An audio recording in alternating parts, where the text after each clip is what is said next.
Hello, everybody. Thank you for waiting. It's been a very erratic internet, and I just hope that we're able to go through our lecture seamlessly for the next 40-45 minutes. We're supposed to be focusing on the introductory aspect of research methodology today. And I have divided today's lecture in primarily four parts. In the first part, we will look at the way theory and methodology has been understood in particular context of international relations.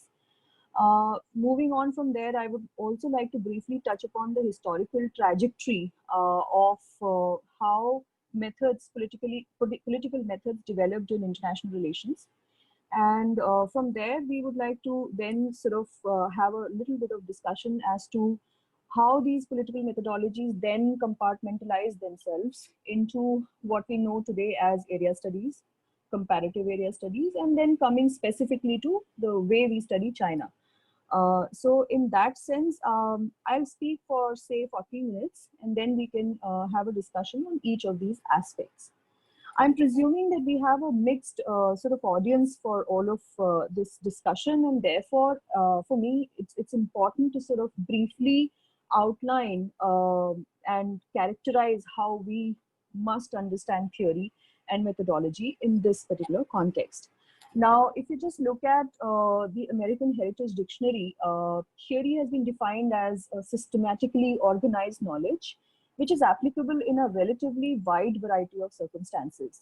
Uh, uh, it is a system of assumptions, accepted principles, and rule of procedure devised to analyze, predict, or otherwise explain the nature or behavior of a specified set of phenomena.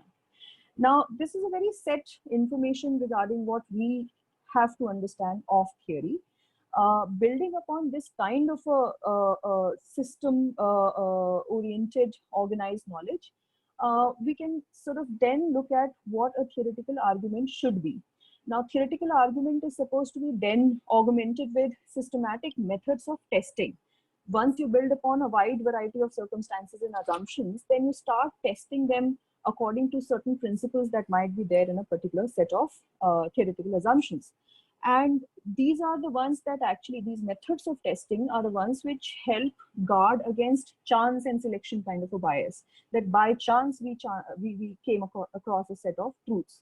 Instead of that, to do away with that chance and selection bias, it is also important to then formulate certain models, which can basically be in the form of certain case study researches, can be in the form of advanced theory building, can be both qualitative and quantitative, and so on and so forth.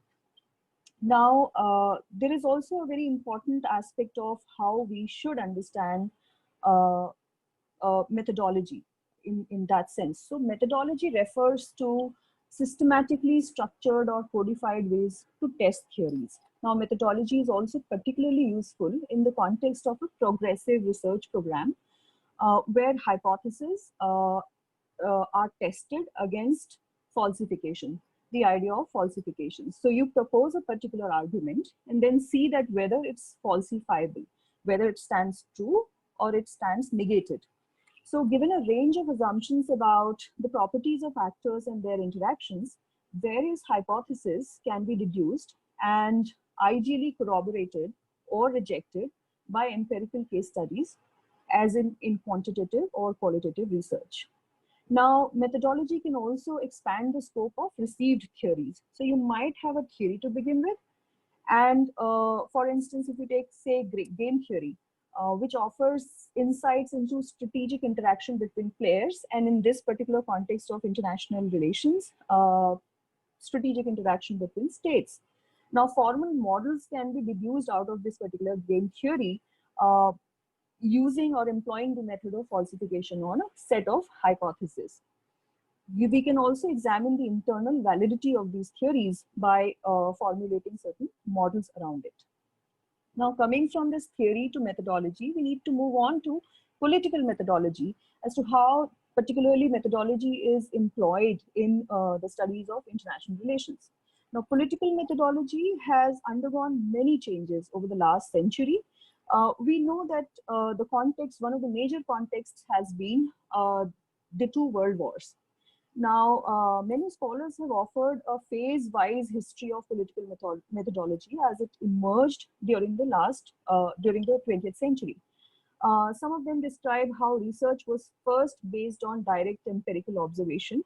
Uh, so you go to the field, you start looking at the objective reality, and then come back with that objective or empirical reality and present it as the description of reality in terms of how international relations can be viewed.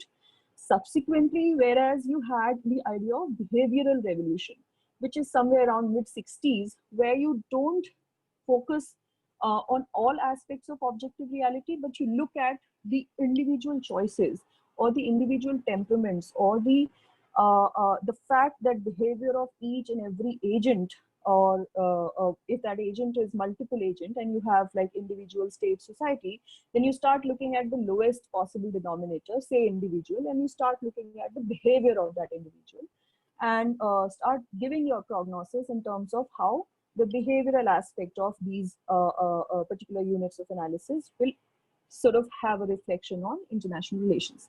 Now, this behavioral revolution led to a sharp increase in empirical quantitative analysis as large data sets became available for studies in the late 1960s and both 70s. Whereas in the 80s, political scientists started borrowing quantitative and formal methods from many other disciplines. So the idea of multidisciplinarity in international relations emerged in that sense. Now, it is also important to sort of underline that all the other disciplines that were sort of informing the methodology, the political methodology of international relations, perhaps out of them, the most important was economics. And therefore, a lot of econometric centric analysis of international relations emerged during the 80s. Now, finally, since the 1980s, political science methodologies have improved the existing methods on the one hand, and also started developing new tools specifically geared to answer certain politics-based or political science-oriented questions. Now, I'll try to briefly touch upon the quantitative studies in international relations in that sense, because 1970s has been the time when this kind of case study-based methodology also proliferated in international relations, particularly where one was looking at comparative politics. Now, in addition, the growth of rational choice approaches also came from economics here, and subsequently political science from then to now has been marked by the impact of these rational choice theories as well. So many times some prognosis in a particular research would be based upon that this is rational, this is interest based, and this is how states define their interest, this is how people define their interest, and this is the interest of diplomacy, and so on and so forth. And these interests were always supposed to be premised out of rational choice theories. Now, since the 80s, mathematical models and rational choice in that sense came to dominate the idea of international relations, and then contributed towards our understanding of, say, development, or the idea of elevation of poverty, or how states are supposed to be cooperating with each other, or even sometimes entering into conflict based on what was the mathematical probability of the rational choice that they were making given a set of circumstances. We have also heard of things like hegemonic stability theory, that it is important to have a hegemon which would lend sort of stability to political order of the world at a given point in time. And on the other hand, democratic peace theories, which sort of surmise that there is not going to be a major conflict between democracies, because democracies are premised out of certain common or similar set of interests and rational choices that they make. As all of this was unfolding and marking the studies of international relations, at the same time, parallelly, you had in the 80s and 90s, the constructivists, post-structuralists, and postmodern approaches coming to this discipline. And even though it remained debatable as to whether these approaches actually gained particular models and methodologies of their own, they did influence the very set ideas and notions of rational choice theory. Now, I'd given, so this is a part of one of the introductory readings that that was circulated before this lecture. There is another reading, and we look at, in that reading, we look at methods for studying international relations, and that particular reading is by Detlef Springe and Nahamias, and in that, the main gist or the focus of the reading has been to find out the prevalence of different methodological approaches in IR between the time of 1975 to 2000. And this reading is also chosen to sort of make sense of how people get into the empirics of a particular uh, uh, uh, proposition at hand, or at a particular problem at hand. So if the idea is to look at what methodology was gaining credence at a particular time period, uh, it's it's um, it's one way of how to do it, and is very much brought out in this particular article. So now they look at 1975 to 2000. They look at the kind of articles that emerged in most of the leading journals of the field at that point in time, and survey these articles based on the kind of methodologies they have employed. They come across 5 major methodologies. The first one being descriptive analysis, the second being case study, the third being quantitative or statistical analysis, the fourth being formal analysis or formal modeling, and fifth and the last one is cross method studies. Now, it's also interesting to note the time period in which these 5 emerge, and these are not concomitant parallel time periods. In fact, these are sometimes one after the other or overlapping as major methodologies of a particular decade, for instance. It's also all of these 5 we'll come across in next set of lectures as well. But to briefly bring out certain major points of this finding, I'll just like to stress upon 3 things that we should sort of remember for our next set of discussion. The first being that the trend that was most specifically evident was the continuing decline in the number of articles using descriptive historical approach. Now, the second important sort of finding of this kind of a study was that IR research was becoming more methods oriented than before. So on one hand, it was leaving descriptive historical approach behind, and then it was becoming more method and model oriented in that sense. Now, another interesting finding was that a fairly constant frequency of articles used case studies, which was basically roughly somewhere around 13% of the entire studies conducted during that time. Now, that's a significant number for a new model of case study in that sense. And in contrast, there had also been a sharp increase in the number of studies using quantitative or formal or a combination of both. So for the next segment of the lecture, where we start looking at how these were being employed to international relations, and how international relations was also not a sort of homogeneous set of ideas, but had many branches to it, and how these branches then impacted the idea of methodology. The methodology had to be changed to accommodate these branches within IR. So you have one major area, one major branch of IR in that sense, known as area studies. Now, so far as definition of area studies is concerned, one of the definitions by Jean Duroselet is basically looking at area study as the scientific study of a region, presenting a certain politico-social unity with a view to understanding and explaining its place and its role in international society. Now, this entire idea can also be can only be obtained by the systematic use of all branches of study that may provide valid explanation. So the fact that a systematic use of all branches of study that may provide valid explanation is now being taken as one of the prerequisites of understanding IR, and by way of area studies, opens up the discipline of IR to multidisciplinarity, to the methods coming from multiple disciplines. Now, here it's important to sort of underline that the area studies in themselves within IR originated in the context of Second World War, and particularly in North America. So particularly in the United States of America.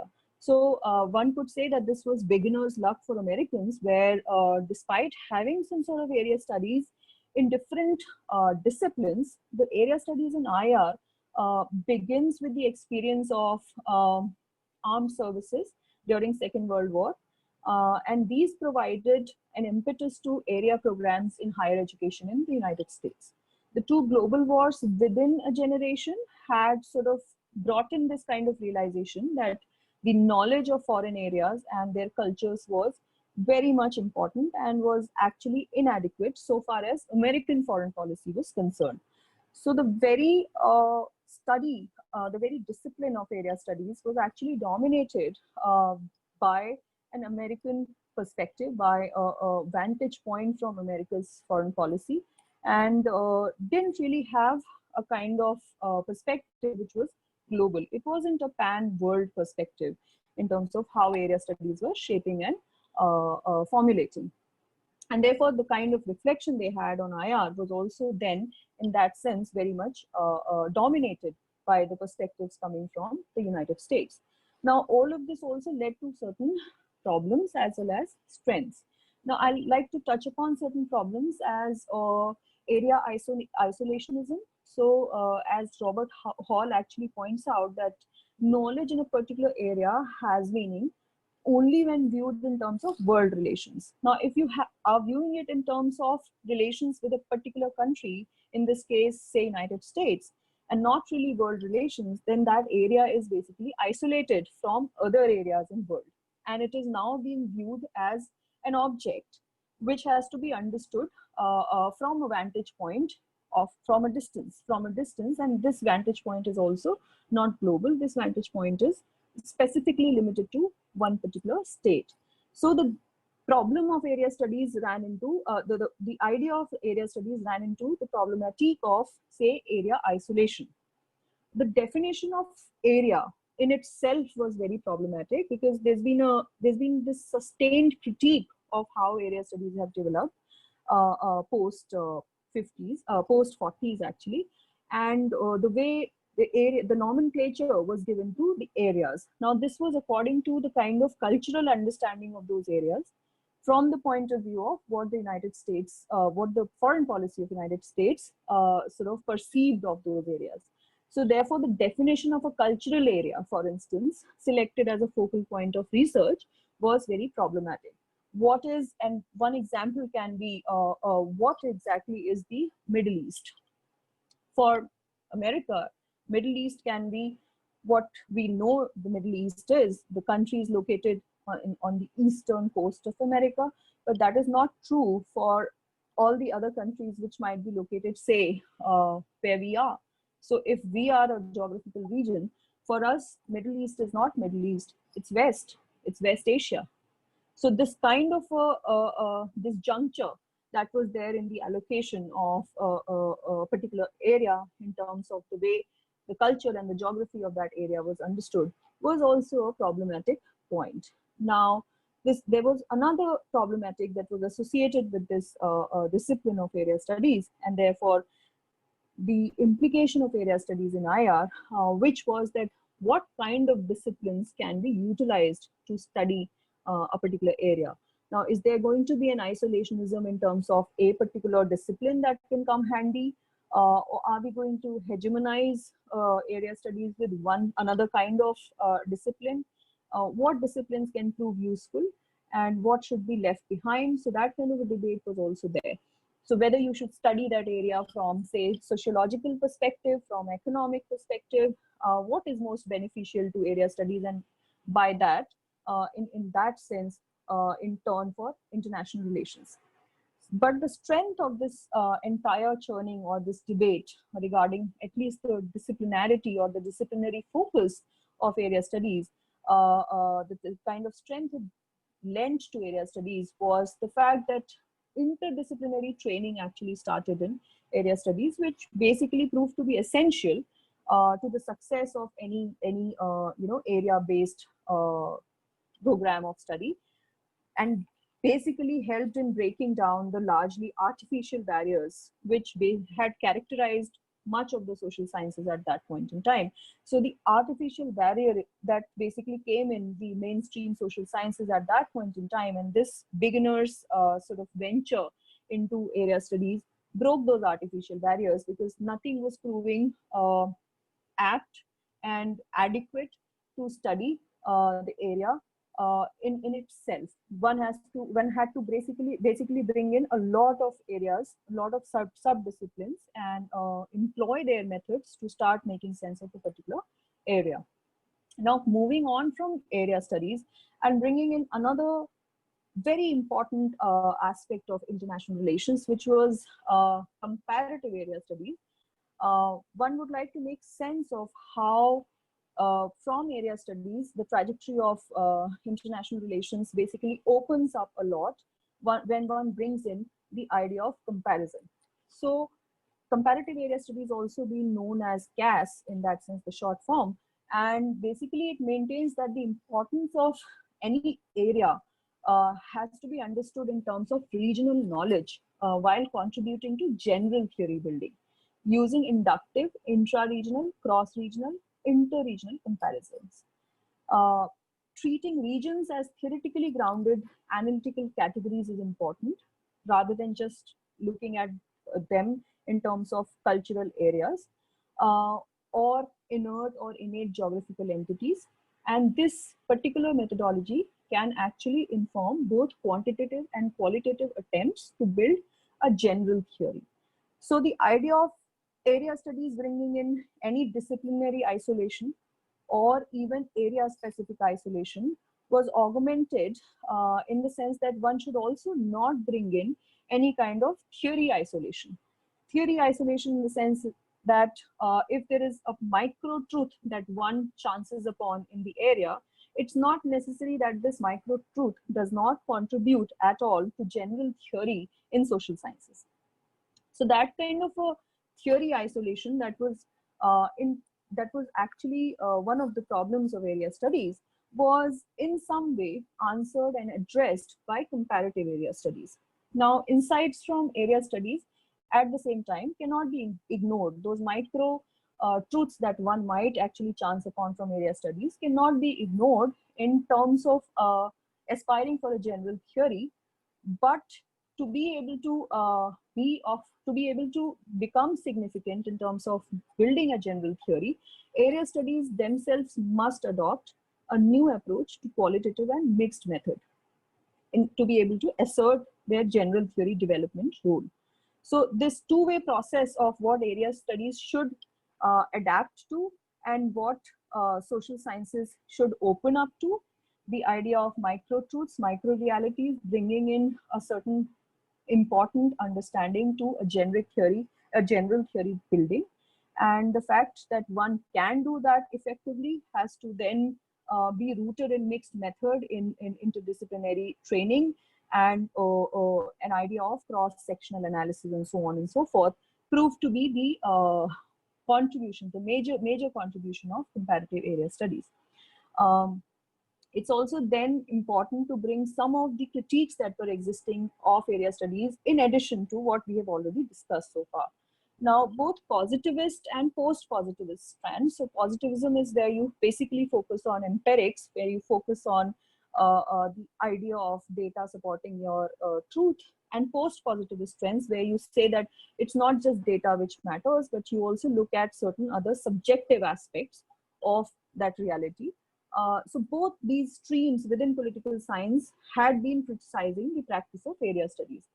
They were correct to a large extent in their assessment. On the one hand, they were actually insisting that the limiting inquiry to very small clusters of geographically proximate countries has tended to foster artificial geographical barriers and therefore barriers to general theory, social theory.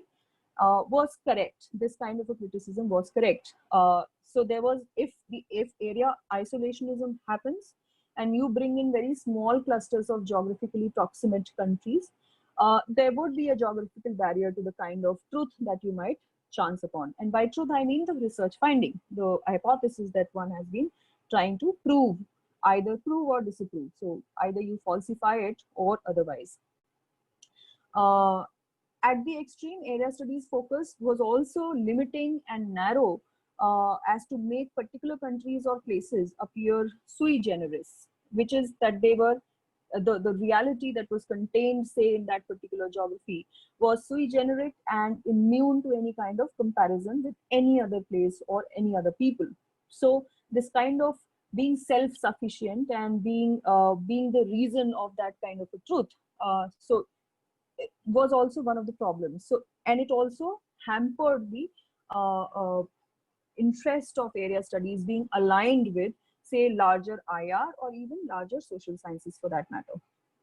On the other hand, uh, one can also bring in the post-structuralist sort of idea that the current delineation of world regions, which is basically either 5 or 6, and the erection of area studies in primarily American universities was itself a construct which was closely intertwined with the projection of American power during the Cold War. So it's not just the post-war period, but a continuation for a long time in terms of what unfolded in Cold War was also a kind of extension of one kind of perspective regarding area studies. And all the methodologies that developed in area studies at that point in time were actually looking at the framework of IR from the perspective of, say, American foreign policy.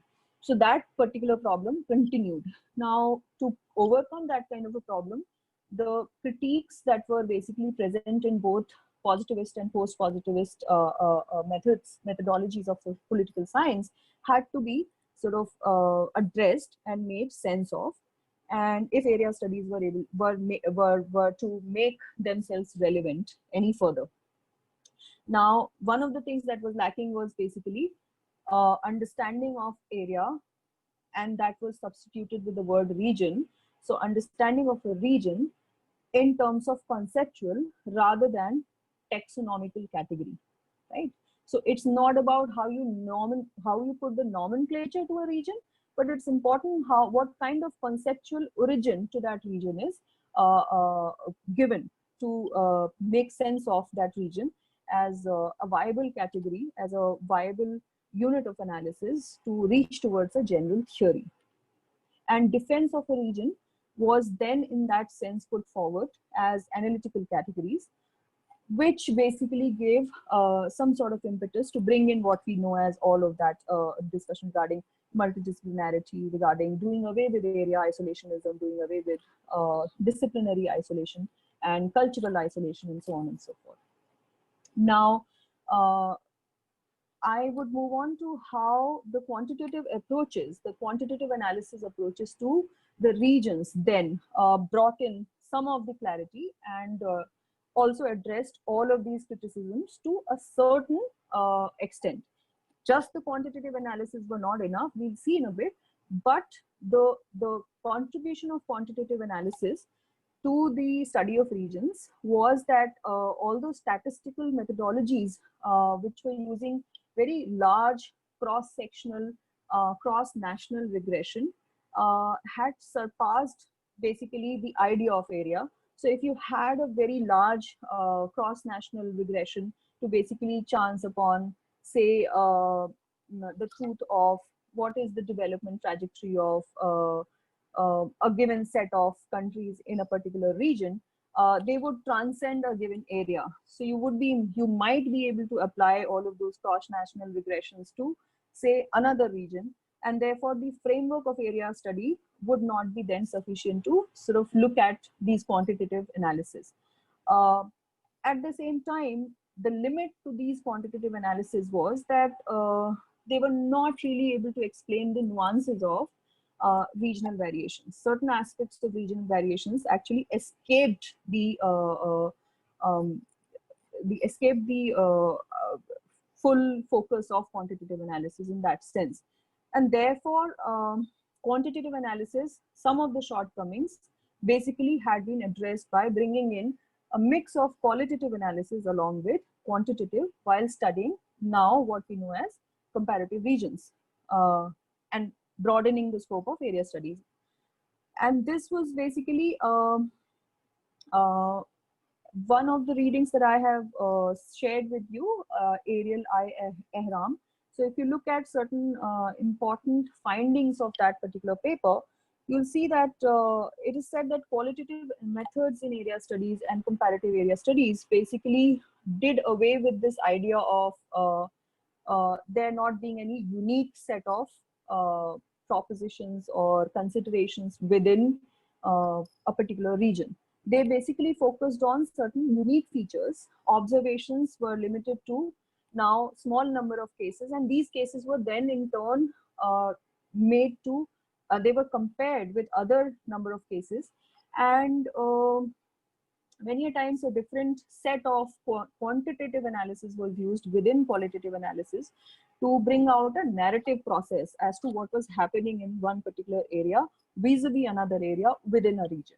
So say if you're talking about some of the a set of countries, say in less developed countries category. Now LDC doesn't exist now, but LDC existed then in terms of the terminology of World Bank and so on and so forth. So if you had this comparison of LDCs, less developed countries, they basically, one could answer certain political questions like what was the idea of development, how was the idea of development related with political structures. So now political structure becoming the unique feature of every LDC in consideration, and then certain quantitative methods applied to bring out certain common variables within this understanding of political structures.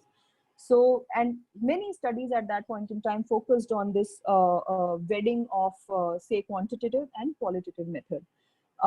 In fact, one of the interesting ideas that is discussed in this particular reading is the authoritarian bargain that emerges out of this whole study of a cross-sectional analysis of LDCs, and how the idea of the degree of authoritarianism in a particular structure, in a political system, contributed to either less or more development. So this was an interesting sort of mixture of qualitative and quantitative to bring out a narrative process through certain set of data.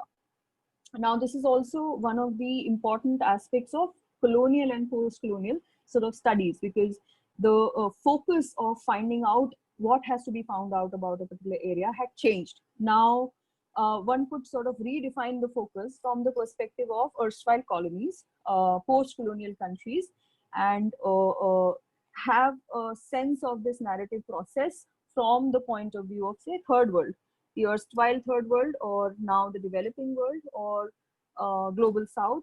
I mean, these are the terminologies that started emerging in that sense. This is also interesting. It is also interesting to note that there was this emergence of rational choice at the same time, the idea of rational choice. And some of the people, some of the scholars who were actually contributing a lot to quantitative analysis and bringing it to this kind of level of rational choice, where be it a country from global south or global north, in the end, the rational choice would remain the same, because there might be a difference in the degree of interest in a particular variable, but that interest would nonetheless be there, because rationally everybody would make that choice. So there were these kind of quantitative analysis tools that were actually being favored and being prioritized by the scholars who put a lot of credence on quantitative tools of analysis over qualitative tool of analysis, and would say that it does not today matter in a globalized world which part of global north or south you're in. Your rational choices, certain frameworks of rational choices, basically remain the same. And therefore, it's important to have a discrete set of universal mechanisms to explain human behavior, and therefore state behavior, and therefore reach towards a general theory of what the world order and world politics be like. On the other hand, there is a lot of critique of this kind of rational choice, because the very fact that there is a rationale and that there is a choice is again being defined as a universal from the point of view of those who already have a choice and have already hegemonized the rationale. So the description regarding rationale and the choice is coming from those who have it already.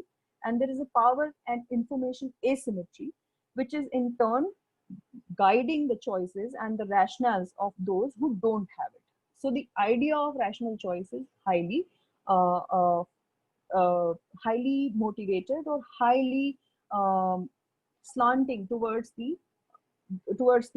power block or towards the developed world in that sense. And therefore, the very fact that rational choice as defined already by the Western world should not be brought in toto to the third world, to the global south, was also something that came about. And huge discussion with regards to this, the idea of rational choice gave rise to what we had just come across, the post-colonial narrative, the postmodernist narrative, and constructivist narrative from the global south, from the third world. Now, um, I'll encourage all of us to sort of discuss more about it. If you've read that particular reading, I'm sure one would have certain questions with regards to that. And post this lecture by me, we'll discuss all of that in case you have certain outstanding questions. Um, Lastly, it's most important to now integrate all of these arguments regarding the advent of area studies and then the improvement in area studies by way of comparative area studies, the bringing in of quantitative and then qualitative, and then the wedding of both of them, and then integration of all of this in terms of where comparative area studies today is headed. Uh, I think some of the important takeaways from the set of readings that we have on comparative area studies is that inter-regional, cross-regional comparisons are most important to traditional understanding or the repertoire of single intra-regional studies. So one can say that placing of both qualitative and quantitative methods in the same analytical framework, the comparative area studies provides us with the potential to maintain the integrity of regional knowledge while better relating the insights of area studies to wider disciplines of social sciences. And from there, we would like to now move on to the methods of comparative area studies, and contemporary China studies, because one is looking at China as one's focus of research, and one is trying to find out certain ideas and certain realities and say what's happening, what's unfolding in China, and maybe then related to the larger world, to rather region, to larger world. So the discipline of area studies in that sense has proven very important in terms of understanding the problems that occur in each region and each state in that sense, in terms of its politics, economics, society, and the behavior of political leaders in that part of the world, and as well as its implications, uh, uh, uh, its influences in real world, in that sense, to larger world. And in that sense, one is now ready to move towards how you would study, say, a particular state or a particular region. So if you had to locate China within a region, you would say that you're trying to look at, say, East Asia, and you would define your perspective, where you are located. So there are always certain methods of interpretation of a particular problem that we employ, and these have come to be known as important tools in terms of defining your methodology. So if one can say that even before we start interpreting or we start reading a particular area, we start understanding a particular area, we must be aware of at least three working conditions, which can also be known as three biases that might be there. One is the bias of the researcher herself. If the researcher, she is located in, say, a region which is where we are, say India, uh, from our point of view, from the researcher's point of view, it's East Asia, and it's the eastern part of Asia, and China is located there.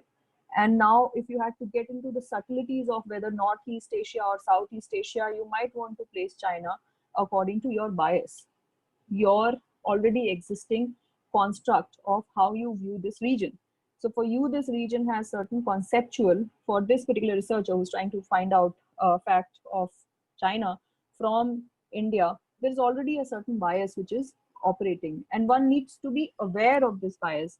The idea of doing away with the bias comes at the later stage. First thing is to be aware of one's own biases. So this is the author's bias, or this is the researcher's bias as to what is the location of that particular researcher. The second one is the bias of already existing literature on that particular area. Now, if one is not able to directly approach, say, East Asia or China, and directly study it through one's own empirical observation, one's own qualitative referent points of that area, one might actually acquaint themselves of this area by reading already existing literature. And this is again a minefield in terms of the biases that might already be there. So if you're reading China or you're reading East Asia, not just from the scholars of that region, but from the scholars of, say, another region, or the scholars with a kind of vantage point of different location, say Western.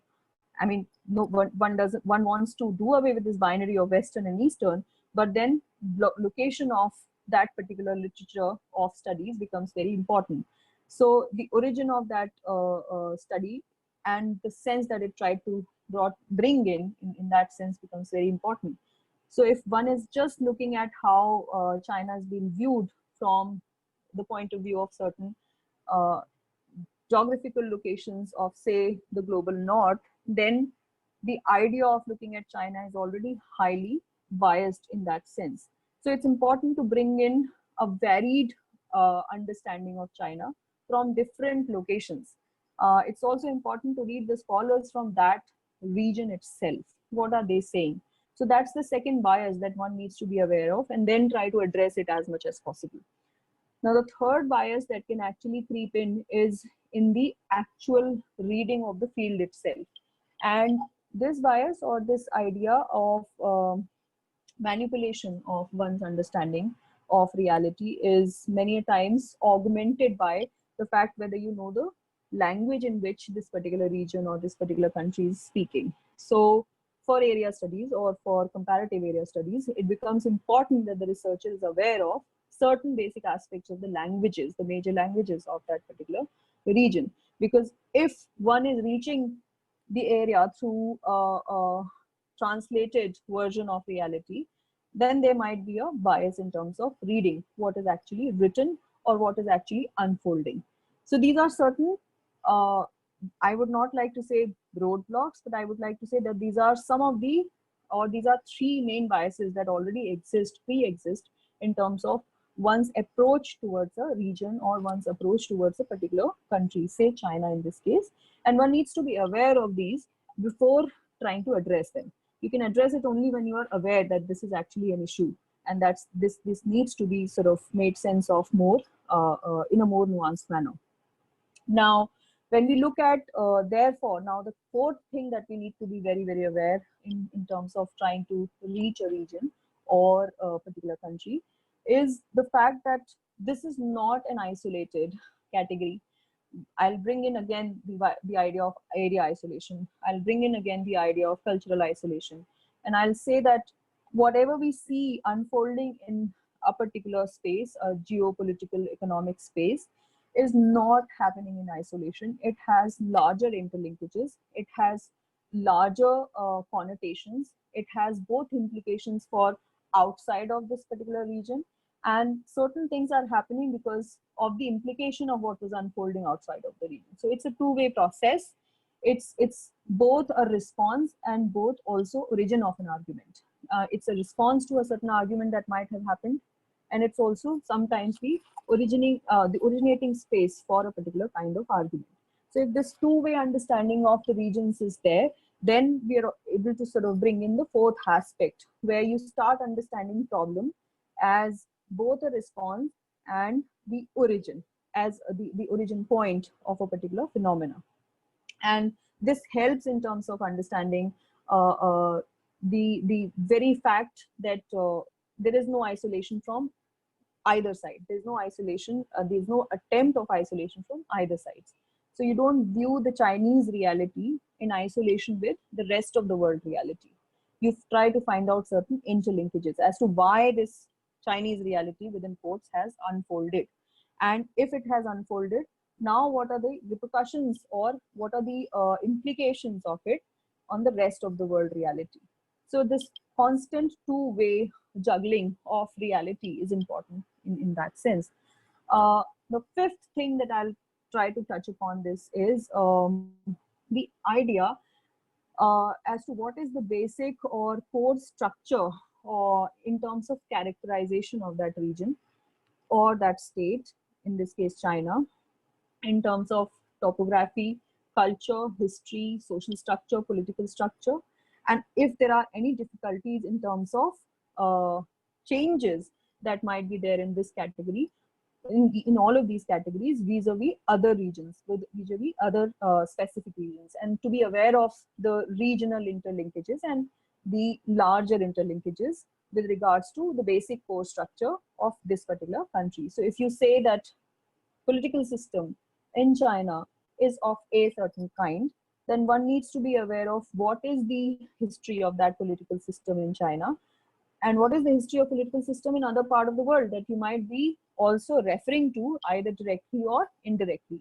What is exactly the historicity of political systems world over in that sense? If one is looking at the question of sovereignty, how has sovereignty sort of traveled through different phases of history and where is China located in that? So that kind of having a micro as well as a macro picture together is very important in terms of finding out certain basic core structures of the political system in China, say. So if you bring in this kind of a back and forth analysis of where China is located in the world spectrum, what is the way, I mean, what is the manner or what is the definition in which we have posited our basic core structures, and then trying to find out the interlinkages and also departures of each unique political system that you are actually analyzing or finding out is very important. Now, again, I'll take the example of the reading that we have circulated beforehand. If you look at Satoshi Yamako's reading, you will come across this basic core structure of China in terms of a combination of four massive aspects. Now, he is looking at four massive aspects and four divisions. Massive aspects are actually population, region, ideology, and power. And four divisions are elite and the people, human network and system, city and country, and politics and economics. This is his way of looking at what is the basic core structure of China, how to characterize China, and so on and so forth. It can differ for each researcher, but every time you try to make a viable research of this kind, one needs to be aware of those 4-5 steps that we've just sort of discussed. Now, I'll now try to just focus on certain examples of, when you try to study China, the way certain theoretical constructs are presented. For instance, what is Chinese characteristics? So many times we come across in a vast variety of literature on China that this is Chinese characteristic vis-a-vis A. This is Chinese characteristic vis-a-vis B. So this could be socialism with Chinese characteristics. This can be capitalism with Chinese characteristics. This can be development with Chinese characteristics, and so on and so forth. So if we actually do away with the changing variables, which is A, B, C, D, and just try to focus on the characteristic of Chinese society, which is being used time and again to sort of make sense of A, B, C, D, it's important to then define first characteristic of Chinese society. And in that sense, this previous exercise proves very beneficial. And one also needs to know the limitations. So characteristics of Chinese society in a broad sense by Satoshi Yamako, and he's taking help from, say, Muramatsu, Chen and Liu, Kato, and so on and so forth, and building upon the argument there, is basically looking at the important divisions in Chinese social, economic, and political arenas, and therefore building the characteristics of Chinese society, drawing upon the variables from all of these three aspects, social, economic, and political. However, it is not sufficient in terms of promoting a systematic or a systematized theoretical understanding of China. So how do you exactly generate a group of characteristics unique to that particular country or a region, and then bring it closer to a larger reality is very important. So if one is looking at, say, massive territory, as the author Amako was looking at, then what does massive territory mean to not just China, but say any other country? I mean, is massive territory in itself a viable feature to be brought in as a characteristic of Chinese society, as one of the basic core structures of Chinese society? And when you look at the other variable that he talks about, ideology or economic development or population, I mean, do these categories matter when you change the area? Do these categories matter? Do they have some sort of ramification? All of that becomes important, trying to answer questions like, what is China's new position in world order? What is China's new alignment in world order? I mean, questions like topical questions like what is going to happen in a post-COVID world order, and is there going to be change in balance of power, and so on and so forth. When you try to answer these kind of questions, one has to understand that there have to be certain core uh, characteristics across which you will try to compare states. And in that sense, one's understanding of now China is not enough. The moment you bring in world order, you need to know world order in that sense. What is world order? What is this term all about? And if I'm taking four aspects of world order, now do they have different degree of relevance in each region or state? And what is this relevance telling me about my future, my capacity to have certain future prognosis about that particular region? Now, one interesting example that Amako has given on page 8 is a generalized model of social structure and a specific model of traditional China. And he looks at three variables, where he brings in political structure, ideological structure, and economic structure. And then for all the three, he basically replaces the specific characteristics of China, which is bureaucratic politics in place of political structure, traditional Confucianism in place of ideological structure, and landlord economics in case of economic structure. And this is pertaining to a particular phase in Chinese history.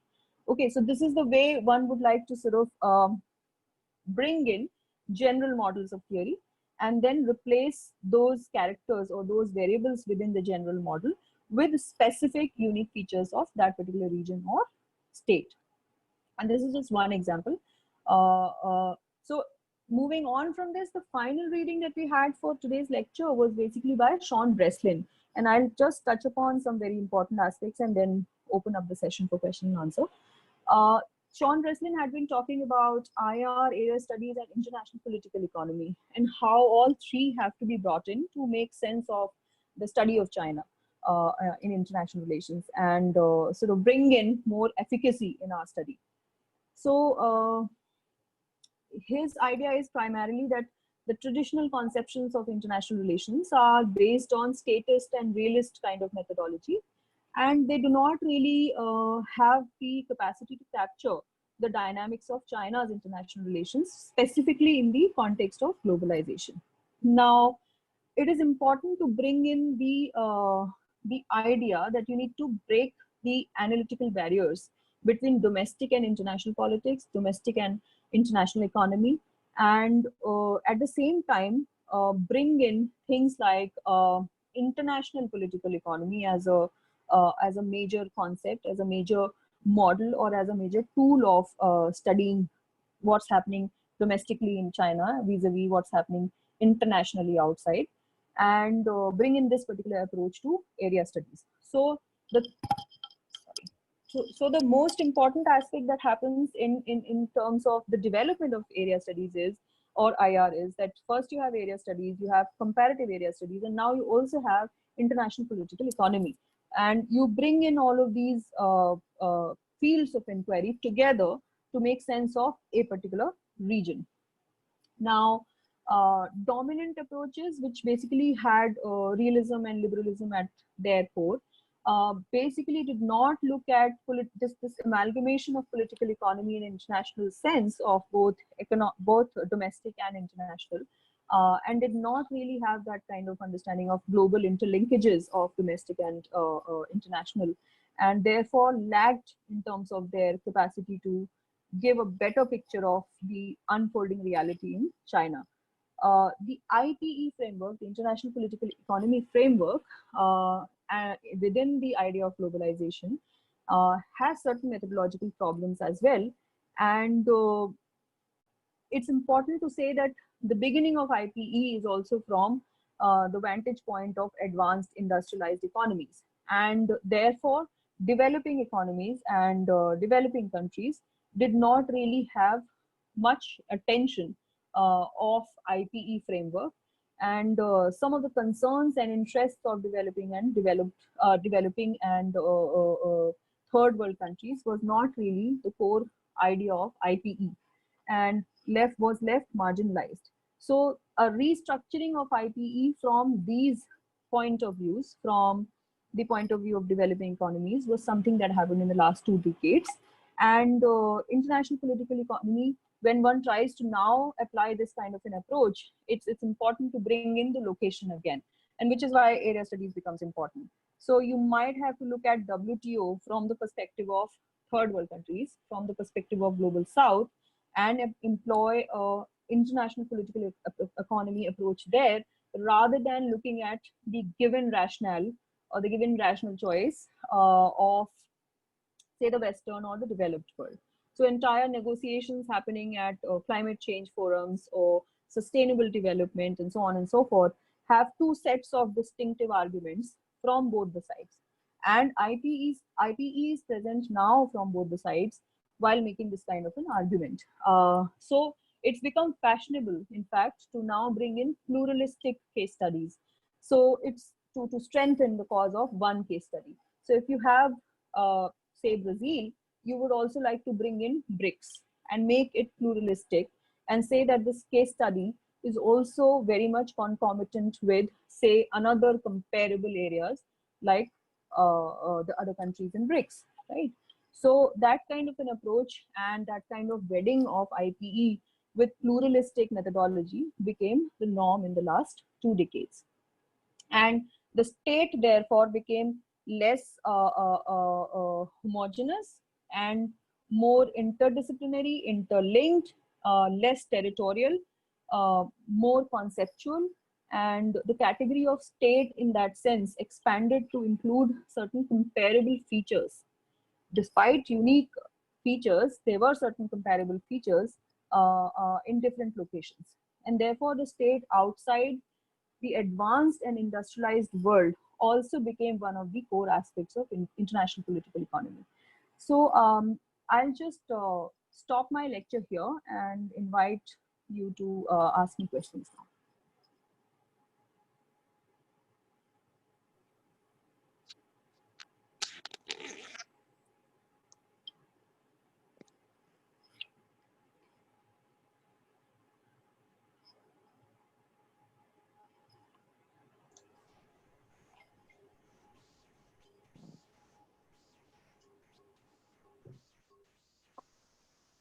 I think if the host can unmute everybody, then it would be good. I think, good, okay. And before you ask questions, if you could just say your name, because yeah.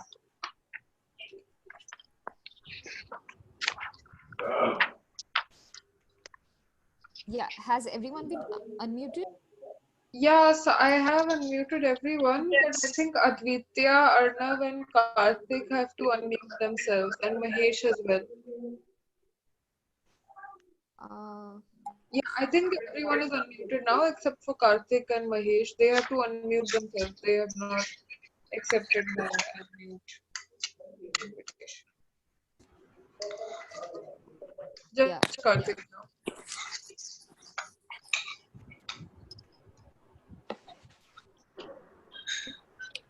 Everyone is unmuted. I think perhaps if people could ask questions on the chat option, because there seem to be many audio distortions. Can everyone hear me? Yeah. Yeah, Yes. yeah, Yes. Anandita. Ritusha, thank you for the introductory lecture on methods and theory and methodology and understanding political methods and how to kind of understand China through a comparative uh, analysis and all. I just wanted to ask you. So initially, when you were talking about area studies, how area studies developed, you talked about how different strands of disciplines were trying to understand area studies. So I mean, what can you just briefly tell us about what was the sociological kind of understanding to area studies initially? How did it begin? Do you want to take more questions, or do you want to Yeah, kind that of would be good. Maybe 3 or 4 questions, and then I can answer all of them together. yeah so who wants to go first? I do have a I think question. everyone is unmute. Yeah, please go ahead. Can you just Yeah, announce your name? So I'll just write the questions against everybody's name. yeah. Hello, Ritusha. This is Reena here. Uh, Hi, hi. yeah. So my question was that I was referring to Sean Breslin's reading, and it talks about the statist and realist framework while Yeah, analyzing yeah, the regions and yeah, referring to the political economy instead, right? yeah. So I was asking, if we analyze these regions, then what should be the unit of analysis if we want to do away with the statist and realist framework? Okay, So what unit of analysis exactly we take okay. to understand the regional phenomena? All right. Okay. Thank you. Yeah. Next question.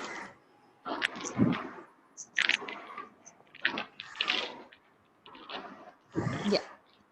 Anyone else? So I'll try to answer these two before others can think of more Okay. questions. Yeah. Okay. Okay. Yeah. So Rija, your question regarding what kind of sociological point of view was emerging. Now there are different phases as to what were the focuses of these sociological understanding of an area. If one is to look at the initial phase post World War II, the initial phase was basically looking at cultural differentiation. Okay, in terms of how is this particular area culturally unique or different from, say, American society, and what are the unique features. So cultural differentiation became one of the categories of sociological perspective in area studies. The other that sort of came in much later was structural functional understanding of what an area was like. So you had structuralist and functionalist approaches to sociology in that sense. The Okay. next phase focused on, say, things like social conflict. What were the reasons of conflict in that particular region? How to understand that region in terms of peace building and conflict and so on and so forth. And also the idea of peace and conflict studies, actually. So that also derived a Okay. lot from sociological perspective on area studies. So this whole idea as to why democracies fight and why non-democracies, many democracies don't fight amongst themselves, but non-democracies and democracies could be fighting, was coming out of this entire reading of how the society was, whether certain societies were more violent, whether they were more conflict ridden, and so on and so forth. So from functional structural analysis you move on to social conflict analysis. And of late, within the sociological perspective on area studies, I think a lot of cross-sectional analysis have developed. Things like feminism, post-structuralism, postmodernism, and then also certain theories of language, as to how language plays a very important roles in bringing out certain symbols and therefore defining features, definitive features of a particular area. All of these started coming in through a cross-sectional analysis of area studies. I hope I've answered some aspect of this particular question, but if you want, I can forward you certain readings later on with regards to this. Sure.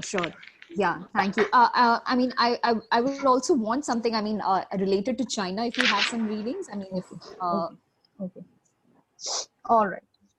The next question was, if one is to do away with statist and realist perspective and bring in political economy as one of the tools of studying that particular region, say China, what is the unit of analysis? So, Reena, in response to this question, I would say, first of all, the way state is defined in the statist and realist perspective is problematic. And this is one of the things that is being pointed out by scholars from other disciplines, from other fields of inquiry, and from other methods of inquiry within IR.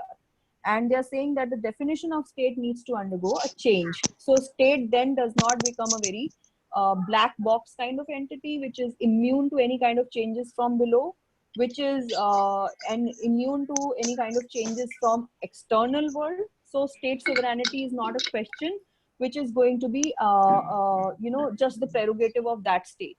A statist analysis has very set categories here, and state then ceases to be a homogeneous closed down entity.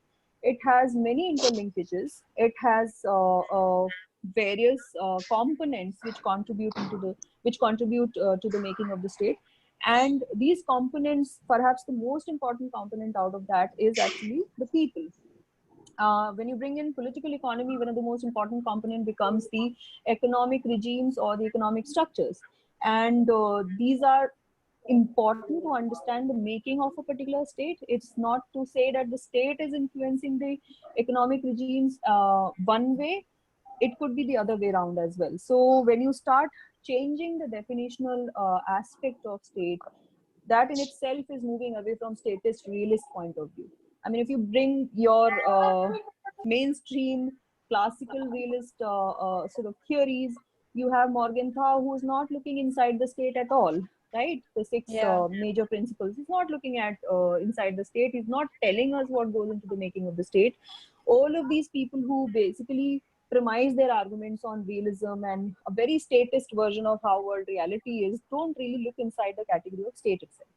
So first of all, that needs to change. So it's not so much about the unit of analysis shifting, it's about the nature of unit of analysis shifting.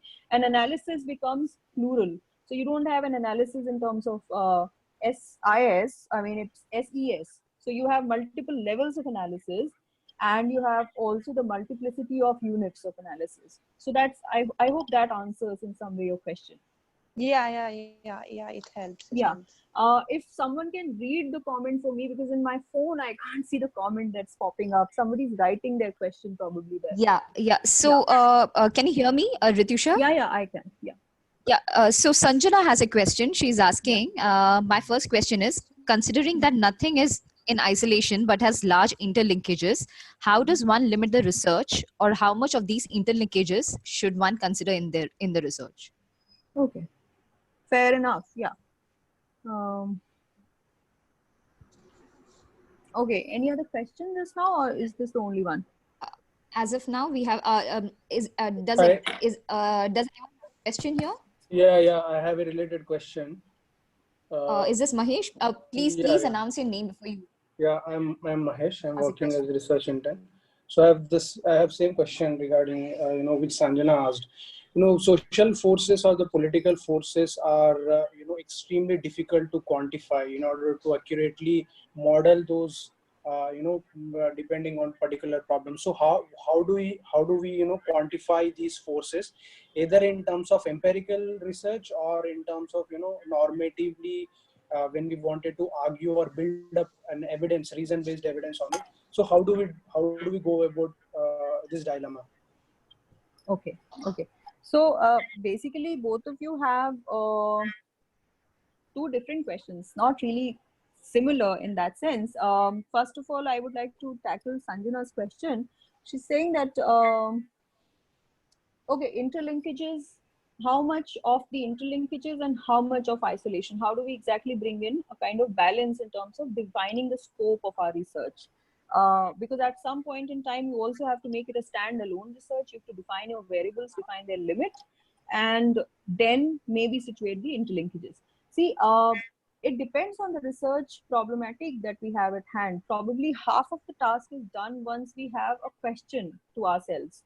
So I can give you certain examples. For instance, it's important to conduct a research in terms of bringing in both qualitative and quantitative. Qualitative is perhaps gives you a limit, and quantitative gives you a limit, and qualitative gives you the narrative that you need. So, and in terms of narrative, why I say the word narrative is because it's important to tell how a particular thing happened rather than why a particular thing happened. Uh, why did World War II happen? Now, if this is the limit of your inquiry, one is not going to basically bring forth the variables that basically worked in interplay with each other. So why has to be put a pedestal down, and how that unfolded has to be brought up, and that helps us to bring the subjective aspect, that helps us to bring in the interlinkages. How did this happen? I mean, if there were 5 factors, how were they interrelated, and how did they actually lead to this kind of a result? Now, this is not enough, because you also need to restrict your area of inquiry. So now you bring in certain quantitative aspects to this. When you say how, you probably define 4 basic factors that were present from the World War I to World War II. If your question is how did World War II happen, and then you bring in the interlinkages of those 4 factors together, and that's in some way your interlinking of inquiry of, in terms of both not putting an isolationist approach, but also being able to have a limit. So I think the most important thing is formulating the research question. How do you formulate it, and then bring in suitable empirical material to sort of answer that question. Now, yeah, I mean, I can give you certain examples. I'd sort of written down certain examples as to whether these can be research questions for someone. When I say research question, I can also, instead of a research question, posit a hypothesis. So I can say things like, the Cold War was mainly an ideological war. Now, if I say this, and this is my hypothesis, how do I prove it? And there is enough scope of bringing in your interlinkage as well as isolating certain incidents and then trying to make sense of this particular hypothesis. Cold War was mainly an ideological war. Now, what are your factors against which you will basically test this hypothesis? Will define how much you have to interlink those factors together, and how much you have to isolate your factors from other factors that might exist. So another hypothesis that I can give to you is, okay, yeah, in the 21st century, the European Union provides us with a new security identity. So in the previous thing, the Cold War was mainly an ideological war. You had 2 things: you had Cold War and you had ideological war. So these were the 2 things that you have to look inside. Now, when I say that 21st century, the European Union provides a new security identity, there are 2, again, variables: European Union and new security identity. Now you have to look inside these 2 variables, define the features that you would want to put in within European Union and within new security identity, put in interlinkages amongst those features within these 2 variables, and then between these 2 variables. So this is your interlinkage, and then this is also your limit. I don't know if Sanjana, you're happy with this answer, but we can elaborate more. We can take the example of financial crisis of 2007 affecting European integrity or affecting Asian realignment. It depends. What are the 2 variables that you have in your hypothesis or research question? And then deconstruct those variables. Look inside them. Bring in an interlinkages. Bring in an interlinking, aspect to all of those features, and then try to make sense of these 2 variables together. This is one way of sort of trying to balance interlinkage and isolation. Mahesh, your question regarding social forces and political forces being extremely difficult to sort of put in a box and define, that's true. But again, what the researcher's job is to basically um, define social force that is in question, or the political force that is in question, and limit the scope of this social force for a particular set of problem. So when you want to study the social, you can't be studying the social forces affecting China at present. That's not a viable study at all. One has to define which particular social force you want to study, which political force you want to study, or are there certain phenomena which basically surpass this kind of a nomenclature, social political force. What if I wanted to say study of populism in China? Now, what is that?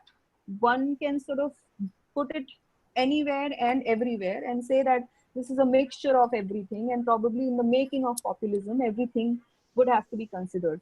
Now, everything would mean that you tell what are the defining features of populism according to you, and how many of those defining features you can actually find a reflection of in China, and whether there are certain interlinkages in these generic defining features of populism and these specific defining features of populism in China, and how is this now the idea of populism related with certain other idea of what you're trying to say. So with populism, authoritarianism has increased. Do you want to say that with populism, there's been certain impact on some other thing? Now, you always study or you always have research in terms of causal effect, right? So you have certain variable which is causing certain kind of effect on something else. So you have at least two variables which you pitch against each other when you posit a research question.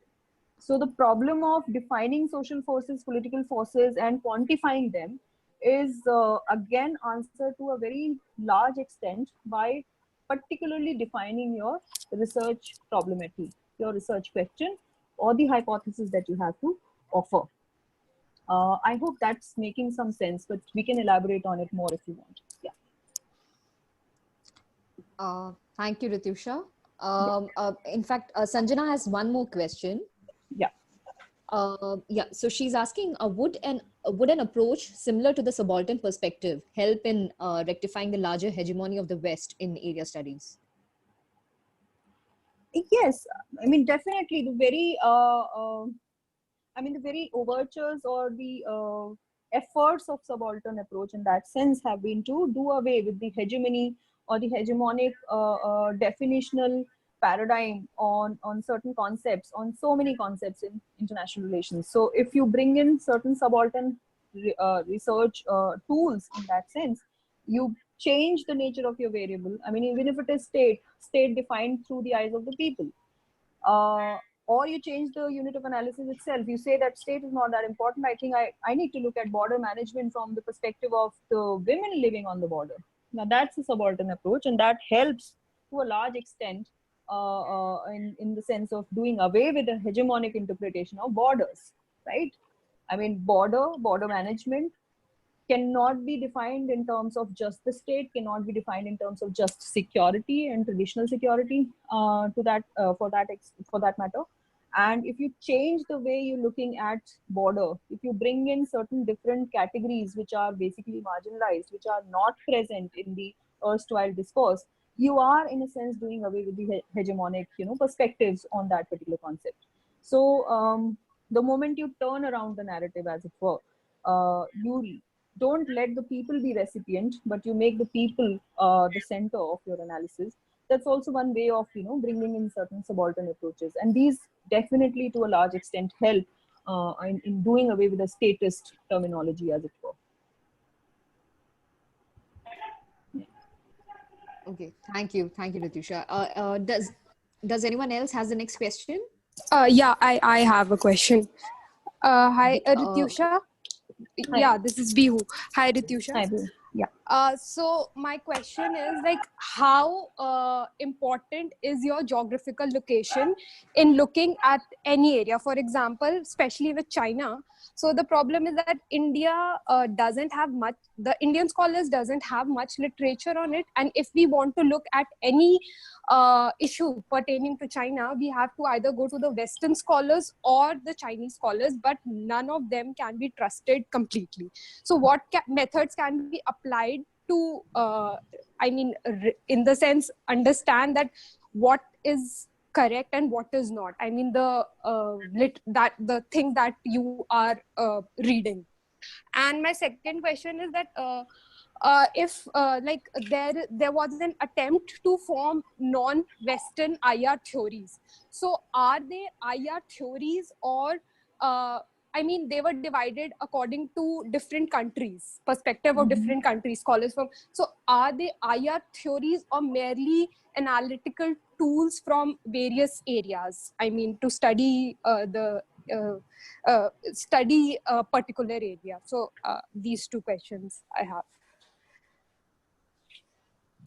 Okay, so in response to your first question, how important is the geographical location, and how do you do away with this over dependence that you might have depending on your geographical location over either the Western scholars or say the area in question, the scholars from area in question. Yeah. Now, first of all, the very aspect of research is that you're trying to search it again, search the truth again, as it were, right? So one doesn't have to really get into this trap of merely trusting what is already there. One of the important contributions of what is already there in terms of literature is that you find out the lacunae there. So every time there is a Western analysis and you're trying to make sense of, the only contribution of this existing literature is not that it helps you further your argument. Rather than first you have to find out the problems that are there in their argument, which is why you're searching the field again, as it were, right? So neither the analysis by the Western academia or the analysis by the Chinese academia is enough in itself, and which is why you would want to search it again for yourself. That's the perspective that you first of all establish, and then it does not take away the importance or the contribution of either of the works. Rather, what it does is that certain unfamiliar territories that might have not been charted by these two, you trying to bring in that particular argument. So when you're reading, say, Chinese scholars on how the world order should be, and you're reading how the world order should be from the Western scholars, probably the uniqueness of your geographical location provides you with another perspective which can add on to these two. That's one way of looking at it, right? Let's further narrow it down. You're trying to look at China's role in world order. Now, how do you do it? Because there are different lines already, right? So China's role as viewed from Western perspective, China's role as viewed from, say, Chinese scholars' perspective, and what do you bring to table? Coming from, say, another third world country, erstwhile third world country, if you want to posit yourself as a developing country now, I don't know. Depends on your bias, right? Your definition of where you are. Whether you're from India shining or India struggling, or from India as a regional power, and so on and so on. How do you define your location? That's also important. Whether you employ a statist definition to your location, whether you employ a subaltern definition to your location, whether you employ a third world location to your the definition to your location, this is important. I mean, you define your perspective and then bring in the third idea of what China's role should be, then according to you, right? So you don't have to toe the line with toe the line that's been drawn by the Western academia. Neither do you have to fit yourself into what the Chinese scholars are saying. Probably your perspective is another important aspect of this whole puzzle, right? It's not to say that your location is different, so your truth is different. I mean, I'm not saying that one has to work in the favor of postmodernist approach here. What one is trying to say is that neither of those two are complete, because you have a different location, so you have something to add here. I mean, that's one way of looking at this locational difference, right? Okay. Does that answer your question, the first question? Yeah. So your second question is, there's been a host of theories in terms of non-Western IR scholarship, and whether these are merely analytical tools, or these are also actually theoretical exercises in that sense, right? Yeah, I mean, it depends. Now, if you look at the literature on non-Western theories, you have a lot of scholars, actually a lot of constructivists are there, who have contributed a lot to non-Western IR theories, and a lot of third world scholars. Primarily, when you look at this part of the world, you have Amitav Acharya, who's writing prolifically on non-Western IR theories. There's actually a book by Routledge 2 years ago, right? Yeah. So Barry Buzan and Amitav Acharya. Yes.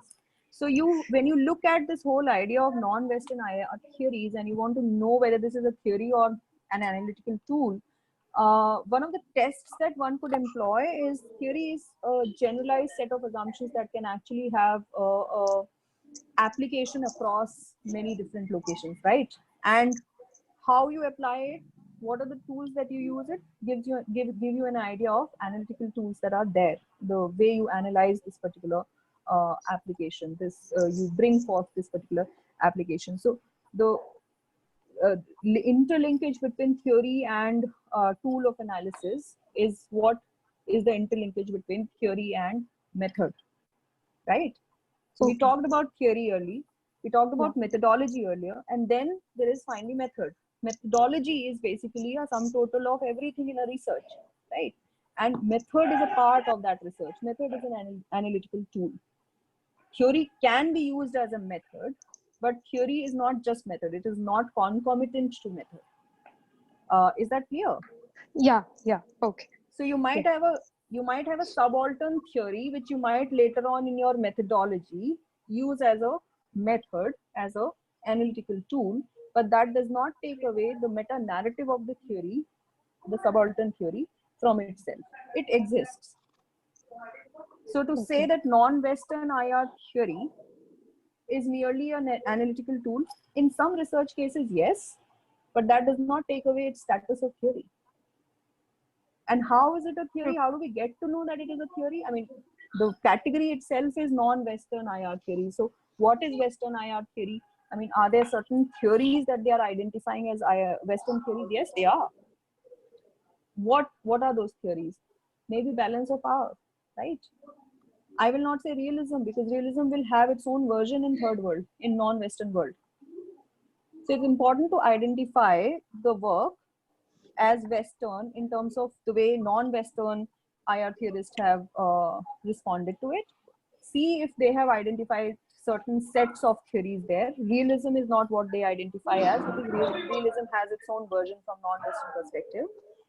They might have certain, within those realism, they might have certain sets of micro theories or certain sets of theories like balance of power, like the way anarchy has been defined, the way power would be defined, power alignment, power transition, and all of these things will be defined, and positing an alternate version of power theory, alternate version of anarchy theory, an alternate version of development theory, an alternate version of migration theories, right? So yes, I mean, one can say that it is a theoretical exercise. These are still building up. Migration studies is something that is coming up in a big way in non-Western IR, and migration is not understood in the same manner at all the way it is understood in Western IR theories. And there is a distinctive set of rich theoretical study that is emerging out of non-Western world. And whether they are also analytical tools, they are analytical tools. Sometimes in certain studies, they are definitely used as analytical tools, which is what is contributing to their status as a theory. Is that okay? Yeah. Okay. Thank you. Somebody's been writing something, I don't know what. So, was there any other question here?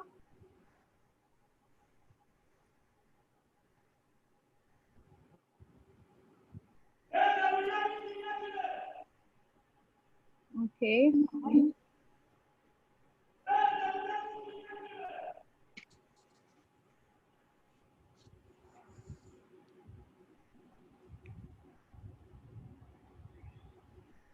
I think I've lost the Zoom app here.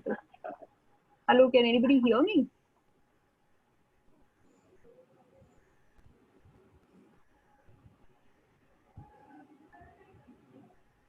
Is there anybody here now? Hello.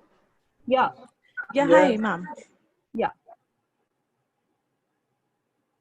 Are there any more questions, or otherwise we can bring this meeting to a close?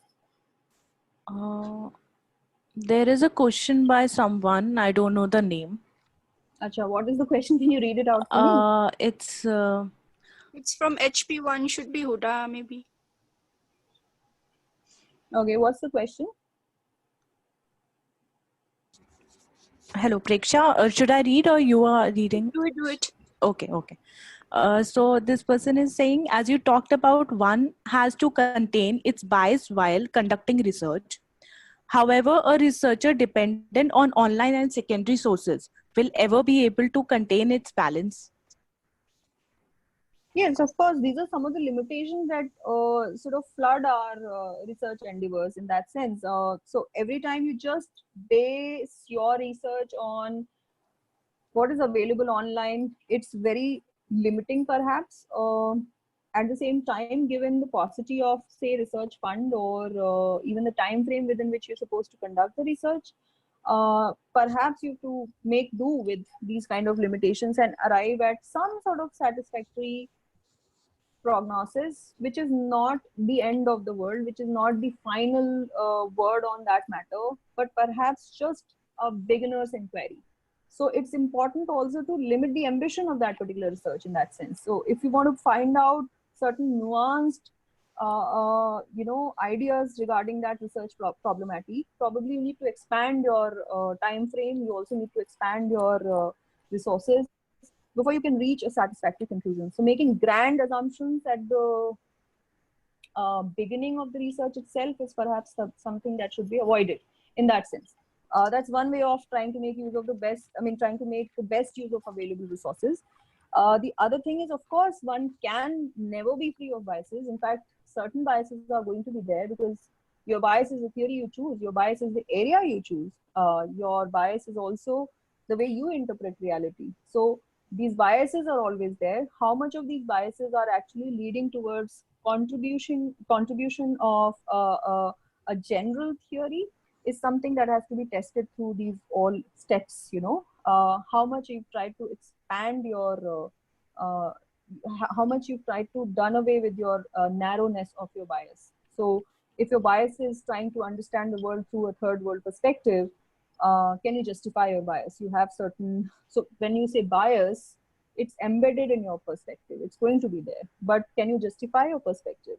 And when you justify it, can you systematically, logically justify and then also present a falsifiable hypothesis? So that's one way of trying to negotiate with this ever-present conundrum of subjectivity or bias or pre-existing notions and so on and so forth, right?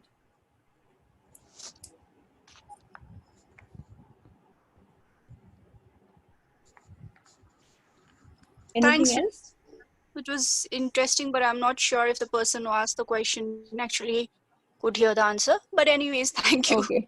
I don't know, it's technical, so can't really It doesn't help. matter. It's good for our discussion, so it's okay. Yes, sure. Yeah. So, what's happening is Reja is not here. So We should we? just left a message, yeah. Okay. So we can end it maybe, right? Yeah, so we should meet tomorrow itself. I hope to be able to connect at 2 o'clock dot tomorrow, but let's see. Yeah. And see you tomorrow, and just come with those pre-reading of those articles. Yes, the ones that Reja shared. Yeah. Okay, Yeah. cool. I'll probably by tonight I'll also share the third set of readings that is going to be helpful for us for Thursday discussion. All right. Yeah. Okay. Okay. Yeah. Thanks. Okay. Thanks a lot. Thank you. Bye. See you everyone. Bye. See you. Bye. Bye. Thank you.